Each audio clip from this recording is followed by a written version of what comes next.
Welcome to another episode of Hack Naked TV, recorded January 26, 2016. I'm your host, Aaron Lyons, and today I'm going to be talking about Trustwave getting sued, HD Moore leaving Rapid7, the safe harbor deadline fast approaching, and more. As always, this episode of Hack Naked TV is brought to you by Black Hills Information Security, the leaders in pen testing and active defense. Email consulting at blackhillsinfosec.com to request a quote today. So Trustwave made it in the news this week. A little background on what they're getting sued over here. In October of 2013, Trustwave performed some incident response for a casino that had been breached. They went in, did what they did, and they gave the all clear, concluding that the breach had been contained. About a year later, in April of 2014, that casino hired Ernst & Young to come in and do a penetration test. During that penetration test, Ernst & Young found some suspicious activity on the network. They traced that activity back to some malware that had gone unnoticed during Trustwave's incident response. The casino then hired Mandiant to come in and perform another round of incident response. Mandiant, when they were done and what they found, concluded that Trustwave's prior work had been woefully inadequate. That's a pretty strong statement from one incident response company to another. So shots fired there from Mandiant to Trustwave.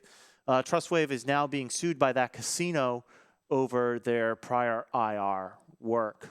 It'll be interesting to see where this court case goes and what impact that decision has on incident response going forward. If Trustwave loses this case, what will incident response companies be willing to say when they do incident response? Are they going to be willing to conclude that everything's good, it's safe, we've taken care of it? And in my opinion, the actual only way that you can ever be safe after a breach is if you go through and you format and reload from scratch every single device in your network, because you have absolutely no way to be 100% sure that there isn't a backdoor, there isn't a lingering malware, that there isn't a unnoticed user account that was created.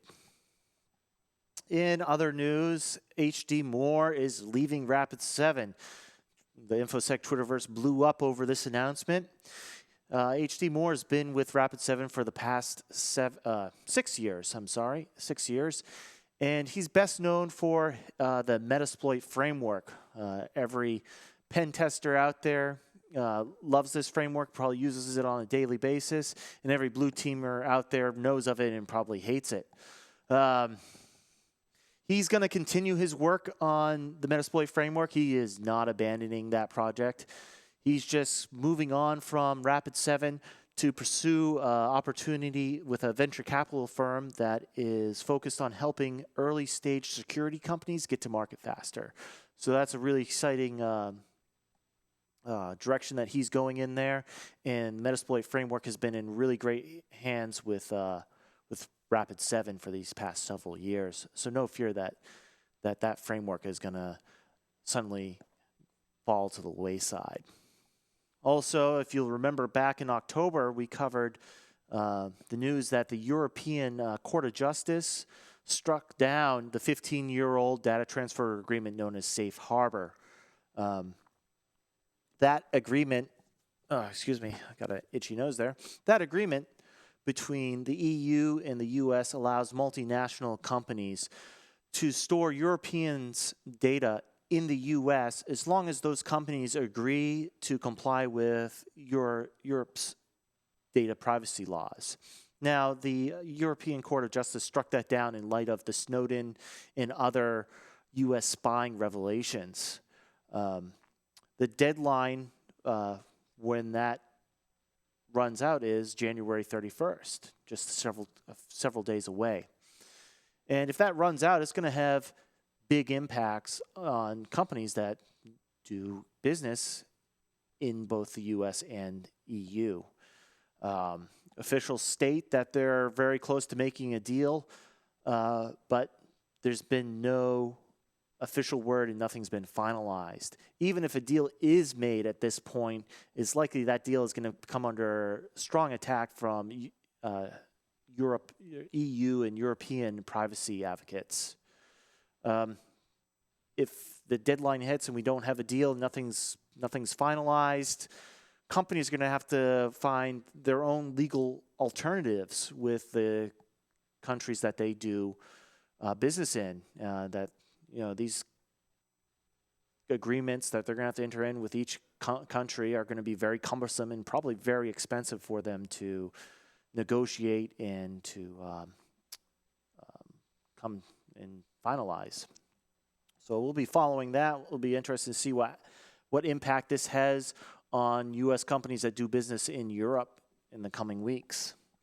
In other news, Cali just released their rolling distro. No more updating every time Cali releases a new version of their distribution. So going forward, Cali is going to get continuous updates from Debian testing.